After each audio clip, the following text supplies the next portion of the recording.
Are you honorable enough to have a valid practicing certificate? Okay. We pray for the same, Your Honor. If it has been brought to my attention, let the defense counsel, I believe things are moving. If you can present these documents. No objection. First, we don't object to your summons. Yes. We are wasting a lot of time on this. Secondly, all of us are going to use our PCs to court by the close of the day. Before we proceed, we should know that they are we must know that they are allowed to practice law in Uganda. Allow me to conduct this. How the conduct of lawyers is Allow me. We're talking about conduct of lawyers. We are in a digital era. No. Yes, and that's what I'm saying. These are there are platforms to everything. Yes. Even as we did it, we are moving to the e-world system. And a license to practice this year, right? So these are things that should not be brought to they don't need too much attention. The systems are going, including the judiciary. We have IFMIS at the moment. So I don't believe it should be something that is difficult, and I believe there's a yeah. All these are available.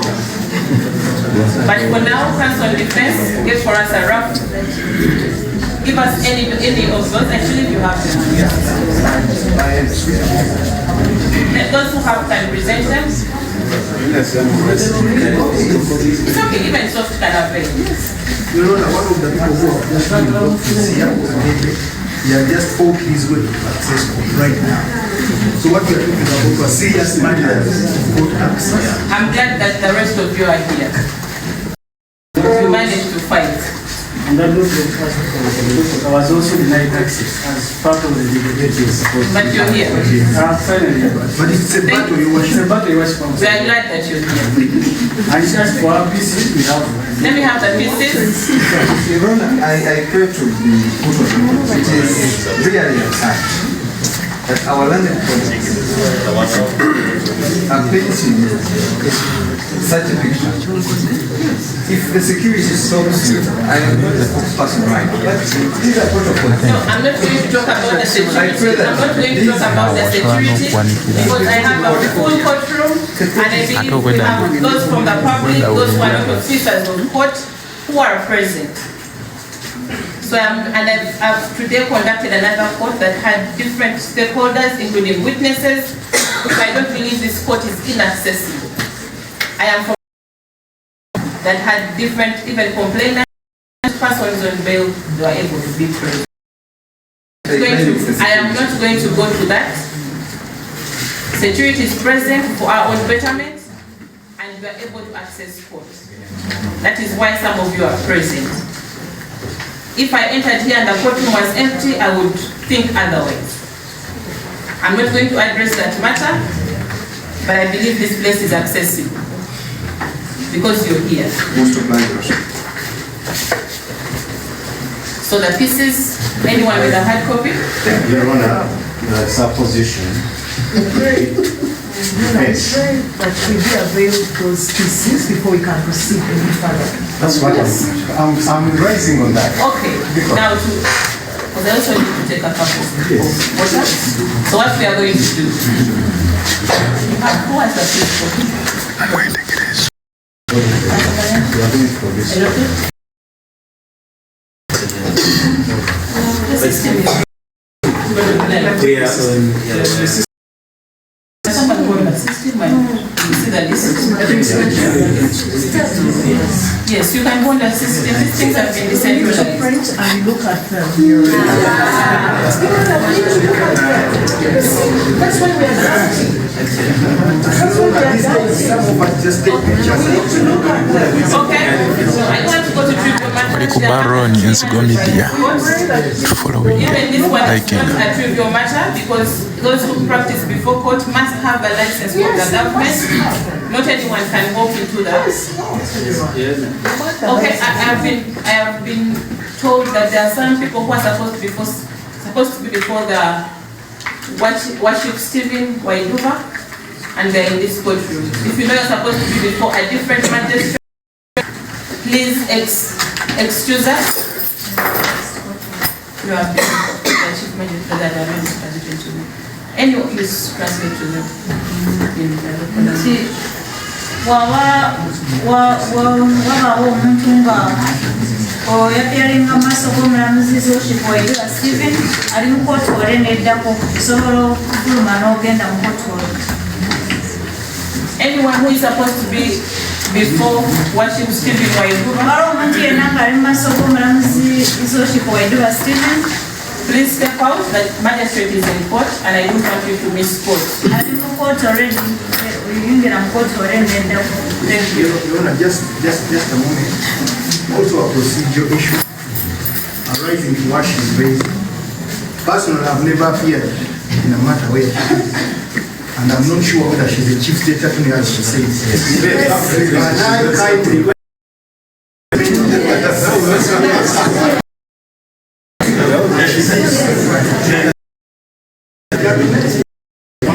I want us to behave professionally. She brings her letter of appointment as a state attorney.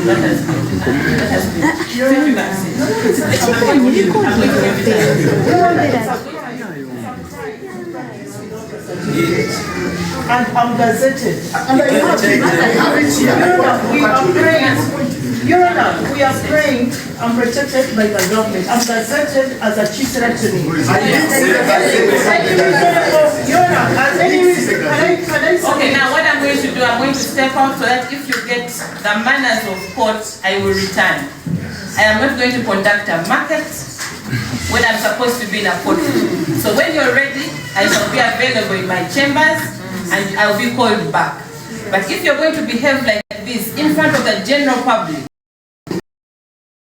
for a profession that is most respect, by first of all respecting each other. Because if you can do this in front of a whole full courtroom, then I'm doing nothing here. So I'm going to go and take a break. When you're ready and professional enough, I will appear before you. Because we have a public, we have people who believe in us, who are waiting for what is coming out of your mouth, and this is what it is. We reiterate our prayer, Your Honor. It cannot be, and I'm not going to conduct that courtroom, and I'm going to excuse myself for that reason. When the lawyers are ready to behave in a professional manner, at LDC we have a whole subject called professional conduct. Yes. Availed to us. So if you cannot conduct yourself in the rightful manner, then I don't believe that people I work with are people who are rural, name it, but they are there watching us, and this is what you have to present. No. When you're ready, I'll be ready. I have a meeting with you in my chambers.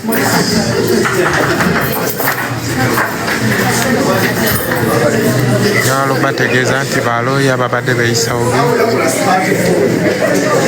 Omukyalo state yabadde yeeyisa bubi, ensonga lwaki bamuyise mu kyamba y'omulamuzi abadde yeeyisa bubi, abadde ayanukula bubi ebibuuzo. So ensonga lwaki ensonga zonna omulamuzi aziyimirizza omukyala abadde yeeyisa bubi state. So agenza olaba nga balooya tebakwataganirako ddala nga bonna baganya okwatagana lwansonga oli ali mu kweyisanga ataali looya. So ensonga eno yonna tujja kutuusaako wano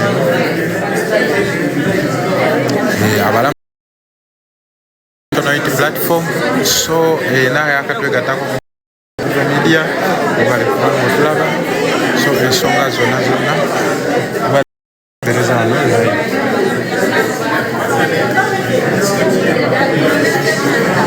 ensonga zonna weziri balooya baffe bonna webali luuku wali owa National Unity Platform.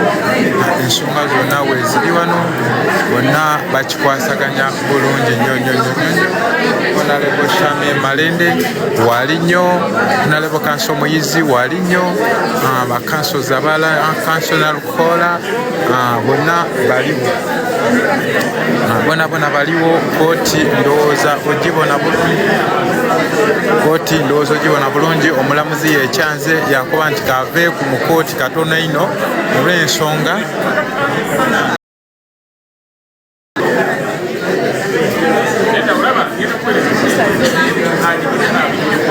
Kitegeire? Uye mama. Malende, Walinyo.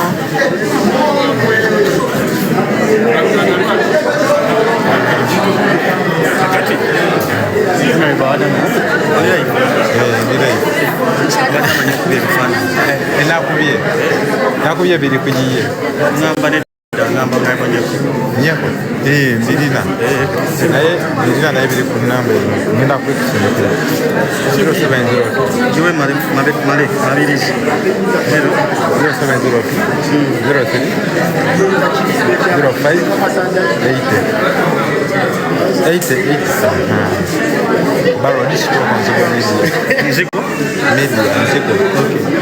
Baron TV tika modu seke si sobola ku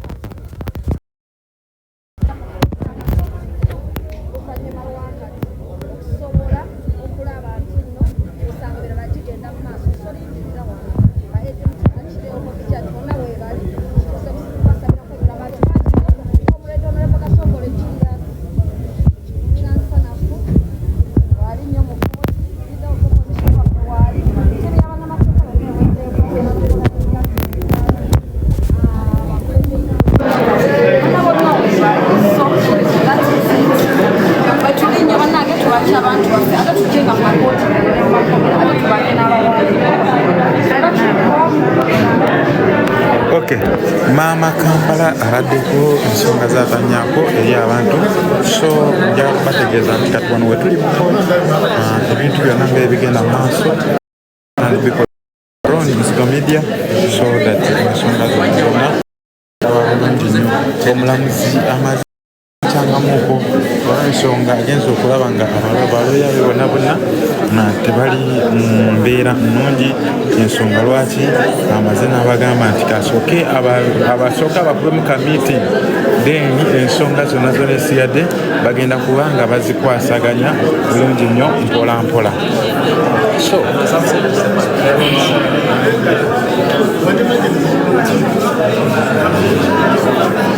Mama Kampala So this is the letter of ceremony.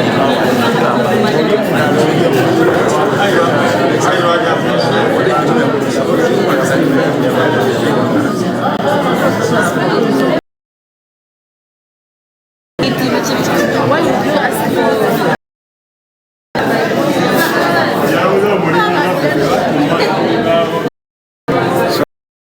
bwetyo bwegenda maaso ngenda kubanga mu kubakulembeze balooya baffe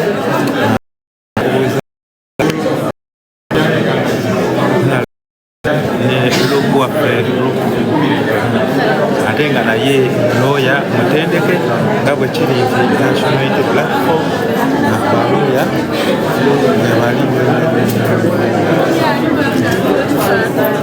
so ensonga zino oyo namposa naye waali nnyo abadde omusango obwedda bambuuza ate bannaye akola ki eyo buzibu ki balamusizaako nnyo abalabi ba Baron TV balewekumbira ku mukutu guno ali wano anya batuba emiggo emizigo ekawempe kukyano kyawe ekyo batugamba nti ate batwogeddeko n'omusango balamu twakuba abasirikale ku siteeti gye twali fuula tambula batugambye nti ate abajulizi bazza abalala kitegeera so ngero tusabye naye tekugwamu maanyi zino ensonga tuzisobola nga bannayuganda tujjukire omulamu omukulu gwakuggyako dictator Museveni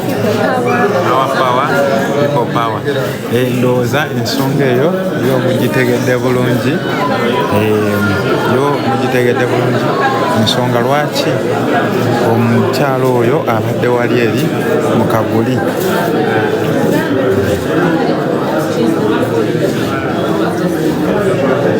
lwaki abamugenda kubanga bakutusaako omu ku omu ensonga ebabeezeza mu Kaguli abakuba munaayo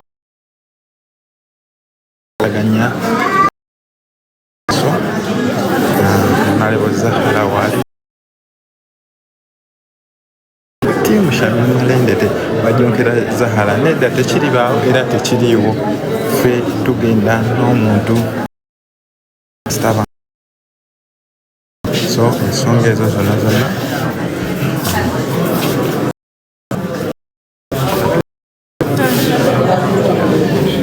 okutuuka wanga ne ba edit bannabamala bamulesedde tewamulabye bamulesedde yesoose ne ba edit